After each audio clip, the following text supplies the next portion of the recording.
अब हम आपको प्रेतशिला के विषय में बतला रहे हैं। इसका नाम धर्मशिला है। ये धर्म का स्वरूप है, धर्म का रूपी पत्थर है बहुत बड़ा, इसको धर्मशिला कहा गया। लेकिन यह इतना पवित्र पावन है कि सभी प्रेत को उद्धार कर देती है, मुक्ति दे देती है। इसीलिए प्रेत को मुक्ति देने के कारण इस शिला का नाम प्रेतशिला भी पड़ गया है। माने प्रेतों के मुक्ति देने के कारण इसका नाम प्रेतशिला पड़ गया। वास्तव में इसका नाम धर्मशिला है। तो धर्मशिला के महात्म्य में एक कथा है जो प्राचीन काल की है, उसको ध्यान से सुन लीजिए, श्रद्धा भक्ति प्रेम से। धर्म की पुत्री धर्मवर्ता नामक एक सुलक्षणा कन्या उत्पन्न हुई। धर्मराज के एक लड़की हुआ, उसका नाम सुलक्षणा हुआ, धर्मवर्ता नाम हुआ और सुंदर लक्षणों से युक्त थी। वह इतने दिव्य गुणों से संपन्न थी कि बहुत ढूंढने पर भी पिता को उसके अनुरूप कोई योग्य वर नहीं मिला। धर्मराज की पुत्री थी, अति सुंदर थी, अति गुणवान थी, धर्म आचरण करने वाली थी, अर्थात उसके योग्य कोई सुंदर वर धर्मराज को नहीं मिला। तब पिता धर्म ने अपनी बेटी से कही कि अपने अनुरूप पति प्राप्त करने के लिए तपस्या करो। यानी पति प्राप्ति के लिए तपस्या करो, जो कि तुम्हारे योग्य वर तुम्हें मिल जाए और हमारी समस्या भी हल हो जाए। तो पिता की आज्ञा से धर्मवर्ता जो थी वो कठिन तपस्या करने में संलग्न हो गई। उसकी तपस्या से प्रसन्न होकर ब्रह्मा जी के मानस पुत्र, यानी ब्रह्मा जी अपने मन से पुत्र को जन्म दिए थे, उनको मानस पुत्र कहे जाते हैं। माने उनको मन में विचार हुआ और एक लड़का जन्म ले लिया, तो मन से उत्पन्न हुआ, इसलिए उनको मनसा पुत्र नाम हुआ। तो ब्रह्मा जी के बहुत से मनसा पुत्र हैं, लेकिन उनमें एक मरीचि ऋषि के कहानी आया है। तो महर्षि मरीचि वहाँ पर आए और उसके गुणों की प्रशंसा किए और उसको पत्नी रूप में स्वीकार करने की इच्छा प्रकट की। उनके पिता मरीचि ने धर्म के पास आकर के अपनी कन्या की याचना की। धर्म ने सहर्ष स्वीकार कर लिया। माने धर्मवर्ता की जो पिताजी जो हुए वो अपने पुत्री की शादी उनके साथ करने के लिए मंजूर कर लिया और उनको विधि विधान से शादी संपन्न करा दिए। धर्मवर्ता महर्षि के आश्रम में आकर करके उनकी सेवा करने लगी। एक दिन जब धर्मवर्ता अपने पति महर्षि मरीचि जी का चरण दबा रही थी, सोई हुए अवस्था में उनकी सेवा कर रही थी, चरण दबा रही थी, तो वहाँ पर ब्रह्मा जी पहुँच गए। जब ब्रह्मा जी पहुँच गए तब धर्मवर्ता सोचे कि तो मेरे पति के पिताजी हैं, ससुर जी हैं, बहुत महान हैं, परम देवता हैं, ब्रह्मा जी हैं।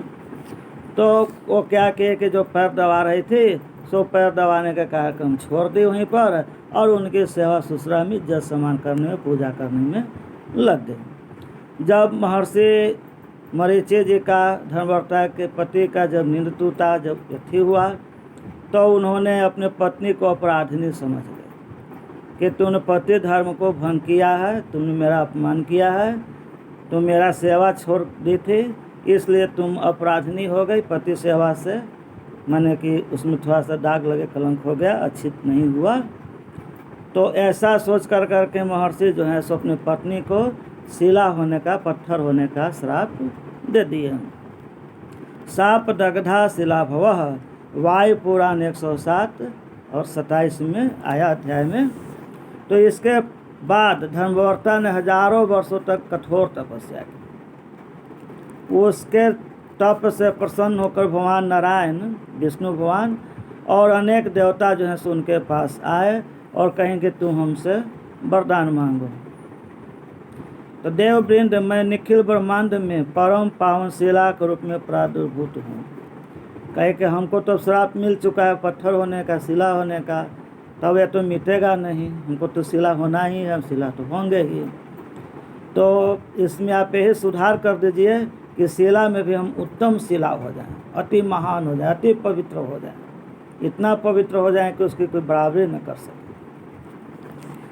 अर्थात जितने भी संसार में नद हैं, पुरुष रूप में नदी का रूप, नदी, अच्छे उत्तम सरोवर, तीर्थ हुए, देवादि लोग हुए, सबसे पवित्र हमको बना दीजिए, और वे सभी सब जो पवित्र लोग हैं सब हम में निवास करें।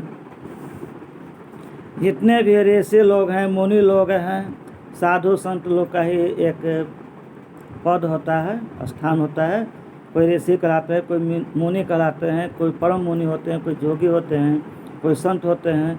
ये सब उन लोग का अपना एक, जिस तरह से किसी चीज़ में जो प्रमोशन होता है, पद होता है बड़ा छोटा, उस तरह से होता है। तब और प्रमुख देवगण जो हैं वे सबसे अधिक पवित्रता मुझ में होना चाहिए।